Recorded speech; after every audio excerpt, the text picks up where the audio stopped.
आइए question number 109 देखेंगे।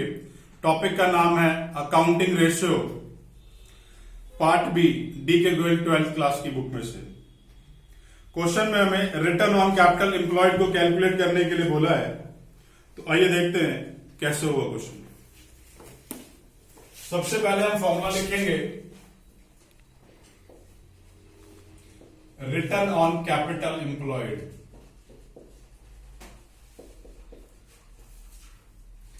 Formula है net profit before interest and tax upon में कैपिटल एम्प्लॉयड।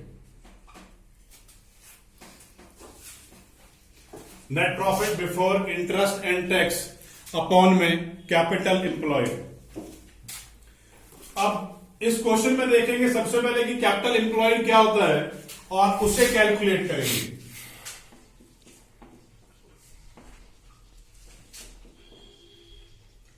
कैपिटल एम्प्लॉयड को निकालने का जो पहला तरीका है वो है कि हम share holder fund plus non current liabilities को प्लस कर लें। इन दोनों को प्लस करके कैपिटल एम्प्लॉयड निकल जाएगा। तो शेयर होल्डर फंड के दो पार्ट्स होते हैं, एक कैपिटल, एक शेयर कैपिटल, दूसरा रिजर्व सरप्लस। दोनों वैल्यूज दे रखी हैं। तो शेयर कैपिटल की वैल्यू 7,20,000 और रिजर्व सरप्लस की वैल्यू 6,50,000। इन दोनों को जोड़ूंगा तो शेयर होल्डर फंड पूरा हो जाएगा। उसके बाद नॉन करंट जो है लायबिलिटी का मुझे नीचे ब्रेकअप दे रखा है। ब्रेकअप में दो वैल्यूज हैं, 10% लॉन्ग टर्म बोरोइंग्स 5 लाख रुपए और लॉन्ग टर्म प्रोविजन 80,000 रुपए। इन दोनों को प्लस किया तो नॉन करंट लायबिलिटी आ गई। इन सबको प्लस कर लेता हूं, टोटल वैल्यू 19,50,000 रुपए आ जाएगी, 19,50,000। ये मेरा कैपिटल एम्प्लॉयड निकल गया। अब कैपिटल एम्प्लॉयड निकाल लिया, अब हम दूसरी फिगर निकाल लेते हैं, net profit before interest and tax.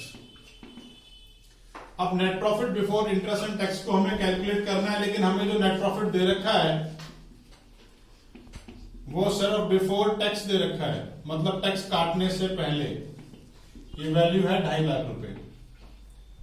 तो जो इंटरेस्ट आपने इसमें से काट दिया है, इसमें से लेस कर दिया, मैं उसे वापस ऐड बैक कर लेता हूं।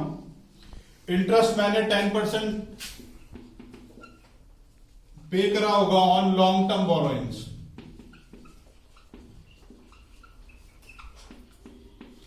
अब लॉन्ग टर्म बोरोइंग से 5 लाख की उसका 10% आ गया 50,000। तो इंटरेस्ट की वैल्यू 50,000 हो गई और इंटरेस्ट को देने से पहले जो मेरा प्रॉफिट है वो 3 लाख रुपए हो गया। तो ये आ गया net profit before interest and tax. Net profit before interest and tax. अब इन दोनों वैल्यूज को यहां यूज कर लेता हूं। Net profit before interest and tax की वैल्यू 3 लाख रुपए है और कैपिटल एम्प्लॉयड 19,50,000 इंटू में 100। ये वैल्यू मैंने कैलकुलेट कर ली। ये वैल्यू आ गई 15.38%। और इस तरीके से हमने यहां पर return on capital employed calculate करना है। आप जो है इस क्वेश्चन को करते टाइम फॉर्मूला जरूर लिखें, क्योंकि फॉर्मूले के मार्क्स अलग से होते हैं। कोई भी प्रॉब्लम है क्वेश्चन में, नीचे कमेंट बॉक्स में कमेंट करें, मैं आपके कमेंट का जवाब जरूर दूंगा।